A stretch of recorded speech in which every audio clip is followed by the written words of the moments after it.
Okay, I assume you can see my screen. Let me know if you can't.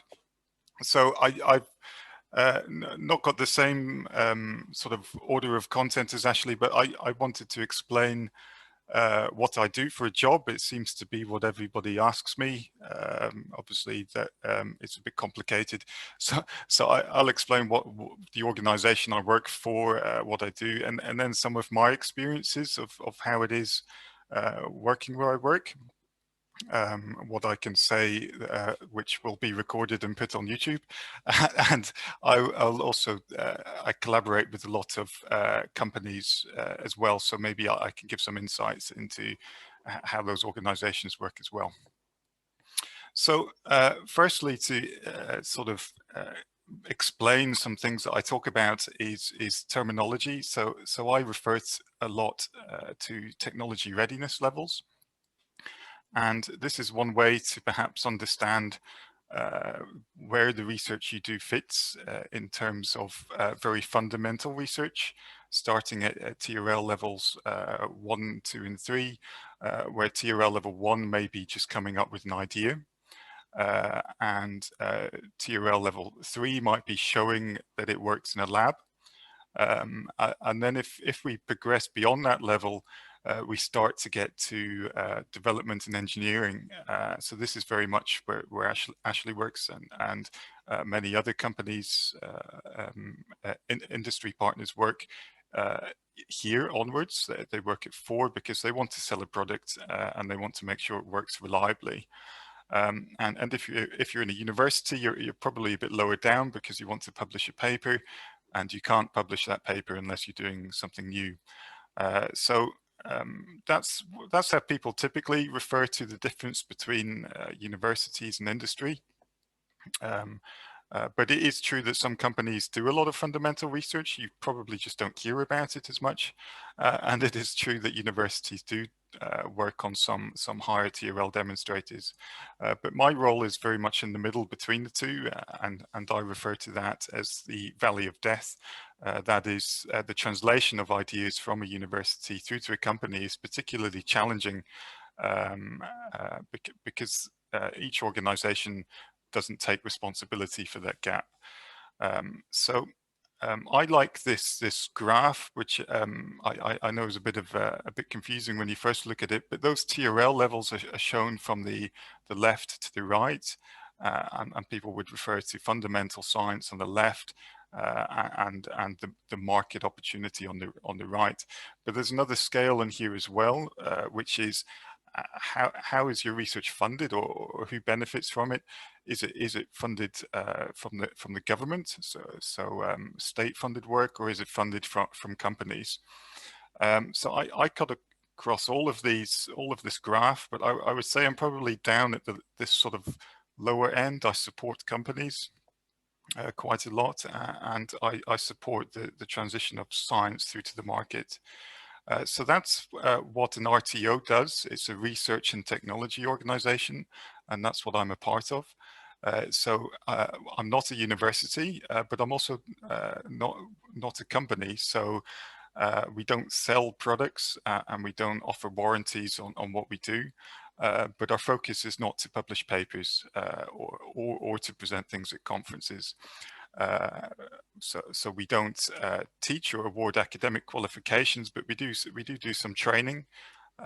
So these are the categories of which apply to RTOs, and specifically Fraunhofer as well.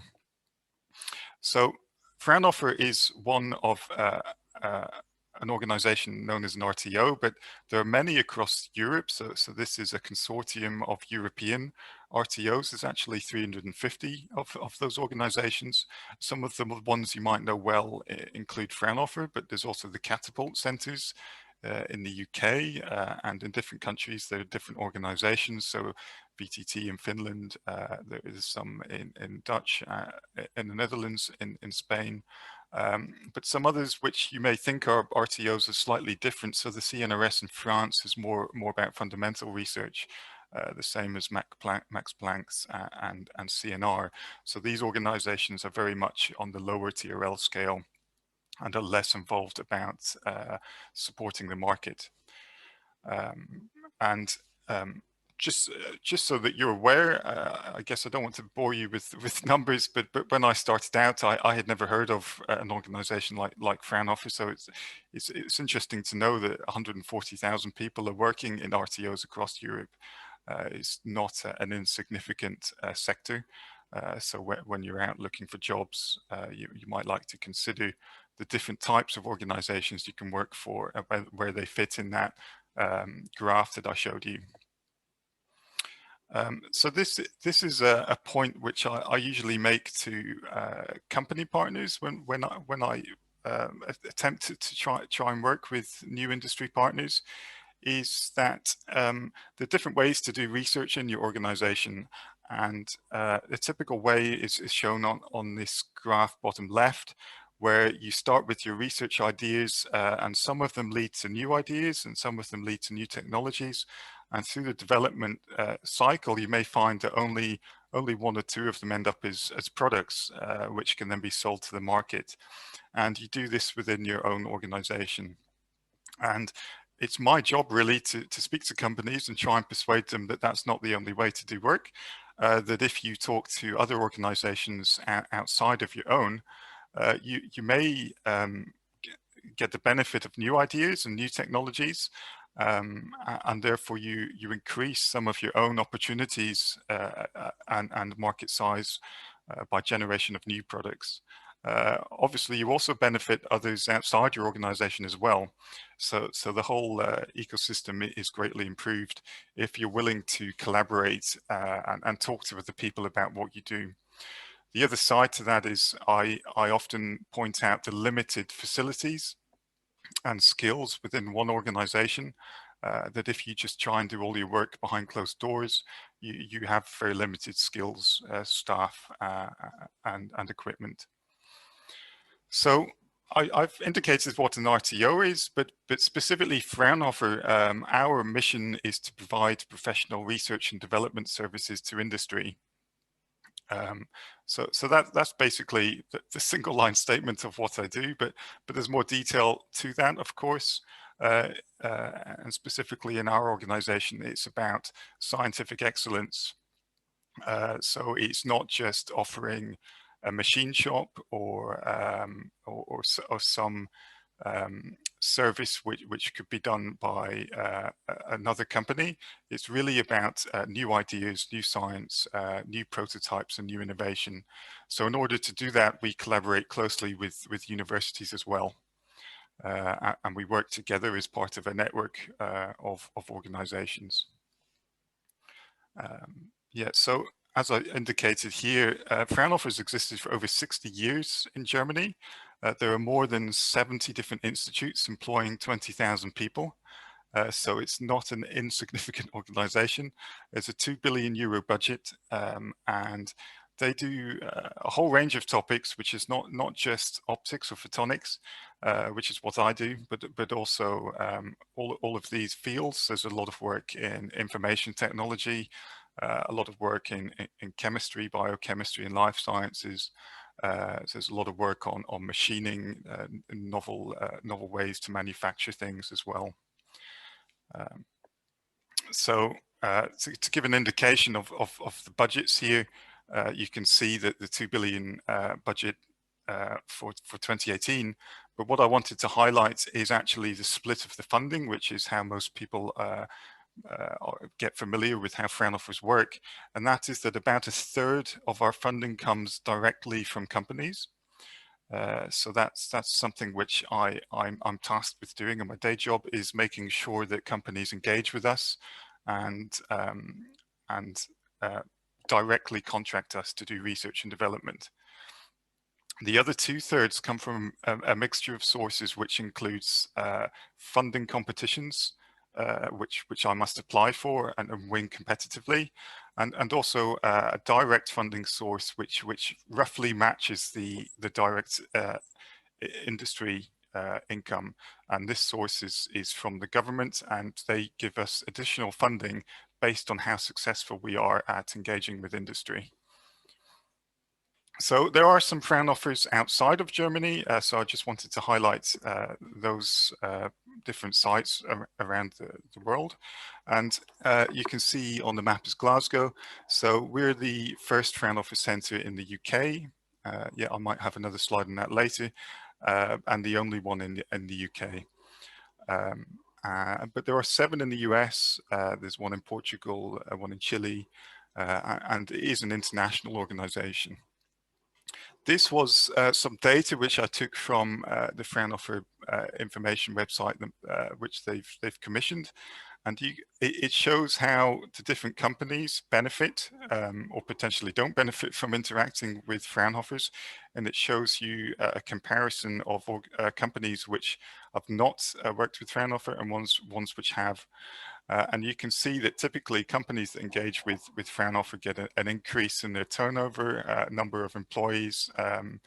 But one thing I wanted to show to you was this one here, is that if you engage with Fraunhofer, your employees are going to be more expensive over time. And if you didn't work with us, they would be cheaper.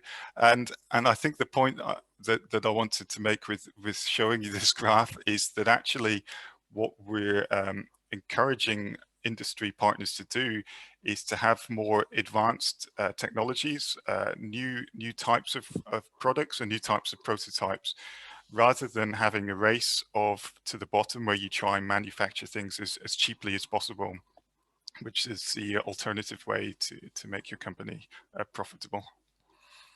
So in the UK, we've been here since 2012, and Fraunhofer was actually invited into the UK by the British government back in 2010.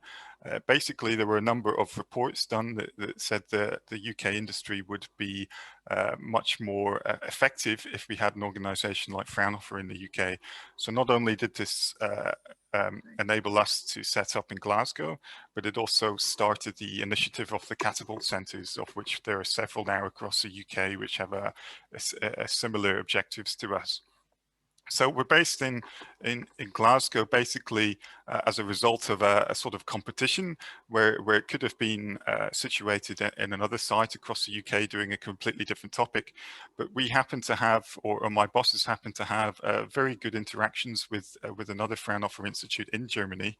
And within Scotland, we have a lot of photonics and optics companies which would potentially benefit from our presence here.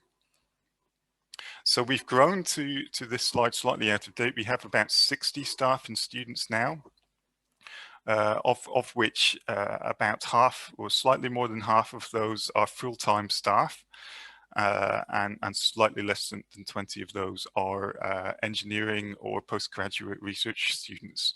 And some of those students spend time in our labs, every day in our labs for some of them, and some others are based at the university, and we meet up on a regular basis. In terms of what we do, we split our activities. It's all in photonics, but we support a range of different markets, which include here environmental sensing, life sciences, renewable technologies, and quantum technologies. And over time, these have developed into specific themes. And I look after the quantum technologies theme, which is roughly about a third of what we do on a day-to-day basis. So specifically in quantum technologies, which is what I look after, is we're looking at these types of application areas, which include secure communication, information processing, sensing technologies, and imaging technologies. But they all rely on underpinning photonics. So what I do is look at novel designs and ways to create solutions which typically focus on size, weight, and power, or new functionality, in order that our company partners can release new products to the market, which have an advantage to their competitors. So we've had roughly 35 projects to date in quantum technologies in those different areas that I mentioned. And we're working with more than 25 different companies. So our team, so these are just some of the full-time staff members, Some of them have specific backgrounds. So, for example, Christopher did his PhD at Strathclyde on cold atom technologies, which is one of our key themes, and other colleagues have background in lasers and metrology and so on. I mentioned the different company partners we have, so a lot of my job involves going out to speak to those partners, create relationships with them, and support them in the development of new products. And we're actually working with more companies in quantum technologies than most other organizations, so we're very collaborative and supportive of industry. Some of the examples of what we do, so some work we've done on laser development. So if you want to cool or trap atoms or ions, you need specific lasers in order to do that. This is examples of some of the different atoms or ions you may need to trap to build your sensor technology.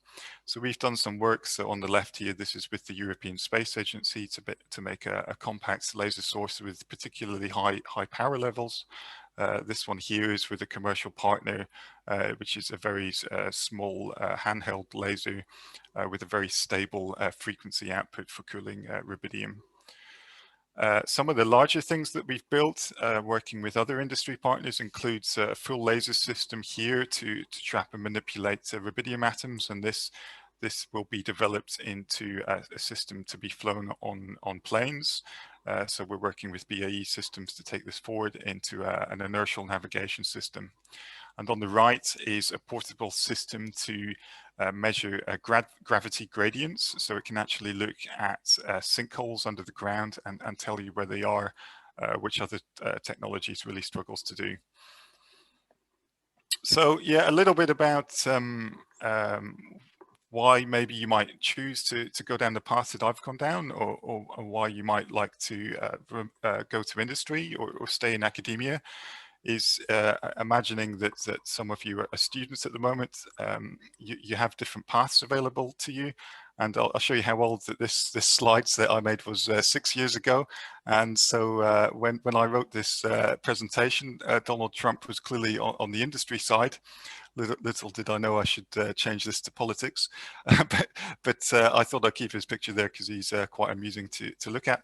Or you could go over to academia, and I guess this is the cliche choice, or this is how you might think your options are. But it's not entirely true. You can move into a sector which allows you to do sections of both. Where you can do research with an industry focus in mind. So I should say that your typical academic you might think of as only publishing papers, but even in a university setting, you're allowed to work on applied research, and more these days there are opportunities to do research programs closely working with companies.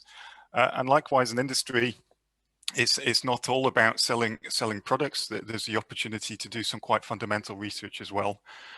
So don't think of these as clear-cut choices, but maybe think about what type of role you might like to have and where you might find an opportunity to do that. So some of the points of information about what I do day to day is I do contract research and development. This is what differs what I do from a university. So what happens is I get given a contract to say that I will meet a set of specifications for my work, and I say when it will happen and when I will deliver it. And critically, I won't get paid, or my organization won't get paid unless I deliver the progress that I said I would deliver. So that's quite a difference between what I do and what happens in fundamental research at a university. The other aspect of what I do is involved in confidentiality, awareness of IP. So who owns what I work on, and how important is that information? So an example challenge might be a company would come to me and say they would like to have this product, and they set out a tender, or they offer us a contract to do it.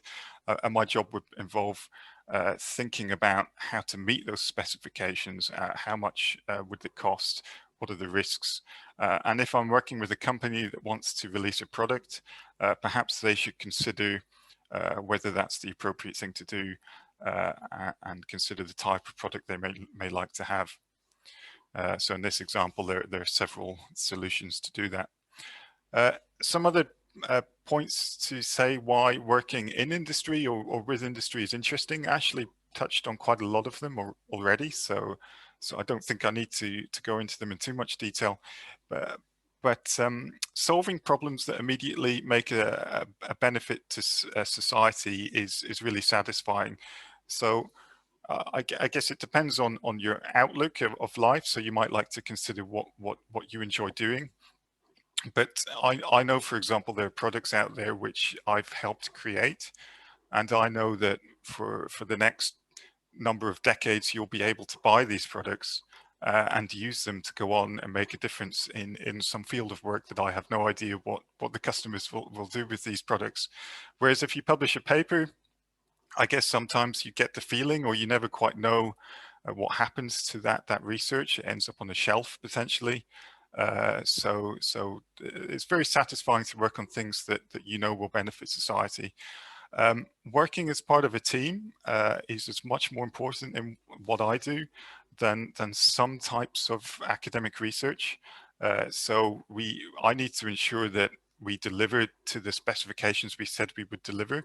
And in order to do that, I need to have a team of people which can step in for each other. If, for example, one of the staff members has to leave or gets ill, it wouldn't be possible to fully rely on one person. So all of my work is done as part of a team, which has its own set of challenges. Working to deadlines, you might think of it as something you don't want to do, but it's actually very motivational and rewarding, especially when you meet those deadlines as part of a team. It gives you a huge deal of satisfaction. I'm running out of time, so I'm just going to skip through a few more points. This is something I wanted to note, that in academic research, you have the option to do a screen grab and publish your paper, but what I do is simply not possible. And you might think that's a bad thing, but actually it can be very satisfying to know that you genuinely have produced a reliable product that works day to day. I often get asked what I spend my time doing. What do I spend my time on? A lot of it's spent meeting with customers, talking to people to make sure they understand what the opportunities are or how the projects are going, writing proposals efficiently and quickly, worrying about confidentiality, managing projects is another big part of what I do. This is an example of a 1,000-line Gantt chart. I've just copied the last 4 pages. This is a particularly large project where you need to keep track of different tasks and how they're going. I often get asked, how do you find the right position? So these are sort of my tips. A lot of people don't really appreciate how important networking is. These trade shows, this is Photonics West. Go and speak to the different companies that you might like to work for. You may not know if you want to work for them, but if you speak to them, you might hear things that you didn't expect. You can even see a Scotland flag here. Also to highlight the number of opportunities there are in photonics, 65,000 people working in the UK in photonics. So this is a report that you can find online. And these are particularly high value and highly productive jobs. And in Scotland, there's a huge number of companies with a turnover of over £1 billion just in Scotland, a very high export ratio, and a lot of jobs in Scotland as well. So my last slide is just to say that I often feel that the people that do research in industry don't get well represented, because sometimes they're working behind closed doors, and so you don't hear about the research that goes on by different companies around the UK and the globe. So it's just to say that unless you do your digging, you won't really know what the opportunities are. So I would encourage you to meet the companies and find out more. Okay, thank you for listening. So I think I've overrun a little bit. Thank you very much, Lloyd. Very comprehensive and interesting talk. We get to know a bit more about RTOs that we didn't really know before, actually. There's one question. So Ashley answered it, but I think we can also ask you the question. Is there a role in industry for someone whose PhD is largely theoretical? Yes, I would say there's a role for all types of people with all types of backgrounds. So you may think that your experimental research hasn't got any relevance, or your theoretical work has little relevance, but it's not true. I would highlight your problem-solving skills, your abilities to work as part of a team, your ability to think in different ways. So in my line of work, there is a lot of practical work to be done. But that's not always the case in different companies and in different projects. There's a lot of numerical modeling to be done. There's a lot of theoretical concepts that need to be understood, especially these days with new technologies coming along, things like quantum computing and things like this. It needs a good theoretical understanding. And there's a lot of startup companies looking at quite new and novel technologies. So yes, there's definitely opportunities. Yeah. Okay, so we have another question. Are there 80% contracts available at the company? Do you mean where someone, yeah, I'm looking in the chat window just now, someone works 4 days a week? It's not something I think it is something we might have done. I think you would need to speak to each company yourself when you make an application. I think these days companies are very flexible, especially now that people are adjusting to work more from home. So I certainly there are opportunities, and I can actually think that one of my colleagues has done this for a period of time. So yes, it is possible. It's probably less common, and it's probably something you would bring up at an interview, and see what they think about it. Thank you. Another question from George. How do Fraunhofer go about their recruitment? Do they advertise position regularly? Yeah, so it's something I wanted to touch on a little bit more in my slides, but I ran out of time. Yeah, we recruit about maybe about five new staff members a year, and I think we're quite a small organization, and I know that other small industry, other companies are quite similar to us, and that they look for very sort of specialized skills, and they look at very odd times. They're perhaps not the best at planning. So I would get in touch with these companies, because it has been the case that we win a lot of contracts and we very quickly need to deliver on them. And that'll be true also for companies as well. So I would suggest you shouldn't necessarily wait until jobs are advertised. You should reach out and maybe get to know people and let them know that you're looking and what time periods you're looking, so that when an opportunity comes around, that you've definitely got your CV ready, and that they think of you. But yeah, we recruit about roughly five new staff members a year.